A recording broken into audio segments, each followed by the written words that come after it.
estava aqui no intervalo pensando, né, gente? A gente terminou o primeiro bloco falando dessa visão tribal. O que é a visão tribal? Quando nós descobrimos que, às vezes, a sociedade ela está dividida em tribos mesmo. Às vezes, esse modelo tribal que prevaleceu durante muito tempo, antes dos modelos, claro, de toda essa cidadania que nós podemos viver hoje, as tribos elas disputavam entre si. E qual era o jeito de vencer a tribo? A outra tribo? Era matando, era exterminando, para que prevalecesse uma sobre a outra. Você já parou para pensar o quanto que esse espírito tribal às vezes está dentro de nós? Quando nós nos encontramos, nós nos deparamos com uma situação que é diferente e que a gente não tolera, o nosso desejo é de exterminar. Mas como a gente não tem coragem de matar, você fulmina o outro com palavras maldosas, com inverdades, com fofocas. Já parou para pensar do poder de arma, do poder bélico, né, que a palavra tem? Quando nós estamos diante de uma pessoa que nós não suportamos, quando ela é de uma tribo diferente, quando ela é de um grupo diferente, e a gente sente aquele desejo de exterminar, como a gente não tem coragem de tirar uma arma e matar, a gente mata de outro jeito. Mata através de uma fofoca, mata através de um preconceito, mata através de um olhar, né? Quantas vezes nós temos um olhar maldoso para aquele que é diferente de nós? Um olhar diabólico. E às vezes são pessoas boas que se permitem, naquele momento, serem revestidas por essa coisa diabólica, que é parte de nós, parece que está lá dentro, né? Esse espírito tribal a gente leva com a gente.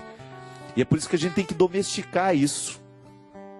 A gente tem que transformar isso dentro de nós. Toda vez que você sentir que você está agindo de maneira tribal, o que é?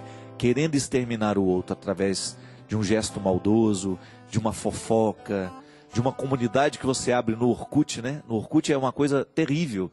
Às vezes você pega uma pessoa que faz o bem na sociedade, às vezes você pega um jogador de futebol, sei lá, um ator, eles criam aquelas comunidades para falar mal daquela pessoa. Pelo amor de Deus, que espírito tribal é esse, né?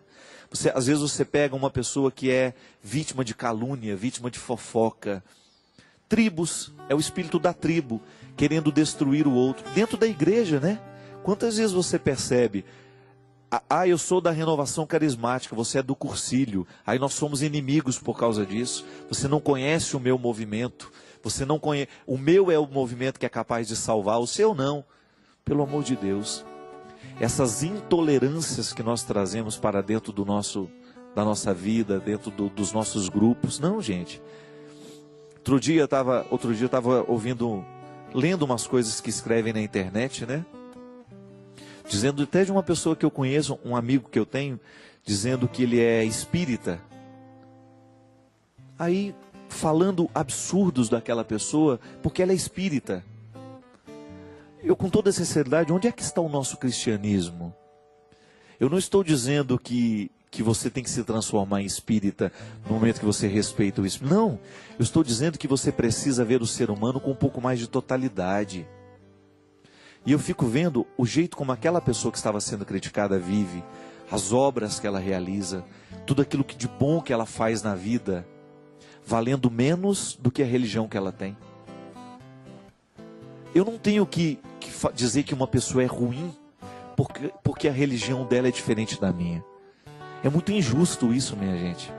É muito ingrato você jogar uma pessoa no lixo porque ela tem uma religião diferente de você. Você não precisa mudar a sua religião. Aliás, você aprimora a sua religião no momento em que você é capaz de respeitar o que é diferente de você. Sobretudo quando você percebe que às vezes aquela pessoa tem atitudes muito mais cristãs do que nós. Quando aquela pessoa tem um comportamento, uma presença no mundo muito mais solidária. Quantas iniciativas de caridade você encontra entre os espíritas? Isso já tem que ser o suficiente para lhe dar condições de respeitar aquela pessoa. Você não tem que concordar com a religião dela, você não tem que concordar com a reencarnação, você não tem que concordar com absolutamente não, é preciso. Mas você pode ser tolerante, você pode ser amistoso, você pode sim ser amigo dela. Ela não é uma pessoa ruim porque crê diferente de você. O grande problema é quando a gente fica pior porque crê diferente. E hoje, minha gente, a igreja mesmo nos convida. Eu não estou falando uma coisa, eu não estou falando bobagem não, viu?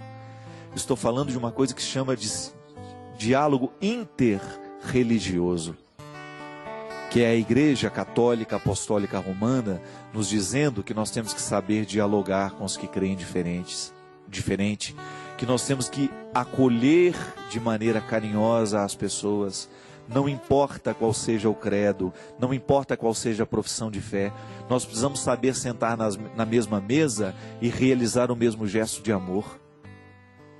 O que vai nos salvar nessa vida? É o tanto que a gente ama, é o tanto que a gente acolhe, é o tanto que a minha Eucaristia me convida a continuar o amor que ali eu celebrei. Agora, sair da igreja com a minha arma na mão, matando quem eu encontro? Onde é que está a repercussão da Eucaristia em mim? Fazendo fofoca, difamando na internet, seja lá onde for, o que crê diferente, falando mal dele, colocando em questão a conduta daquela pessoa, porque tem uma religião diferente? Não, nós não temos o direito de fazer isso. A nossa postura tem que ser de acolhimento, porque nós cremos em Jesus, e Jesus não teve dificuldade nenhuma com os que criam diferente dele. Ele fez de tudo para poder fazer prevalecer a regra do amor, da solidariedade e da paz. Nós estamos falando, né? A campanha da fraternidade deste ano nos sugeriu que a gente diminuísse a violência por meio da justiça. E fazer justiça é isso, minha gente. É a gente ter coragem de olhar o outro com a dignidade que ele tem, que ele merece ser reconhecido. Quantos problemas religiosos no mundo, quantos problemas de guerra nascem dessas questões religiosas, dessas intolerâncias, quando a gente descobre que a gente não sabe conviver com o que é diferente de nós.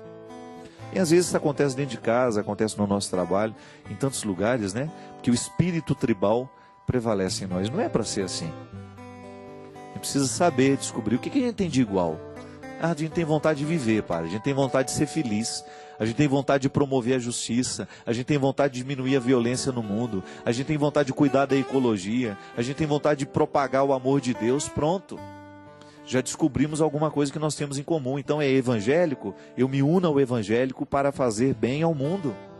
É espírita, então eu me uno ao poder que o espírita tem de fazer bem ao mundo, através da sua caridade, do seu amor, da solidariedade com os pobres. Sei lá o quê?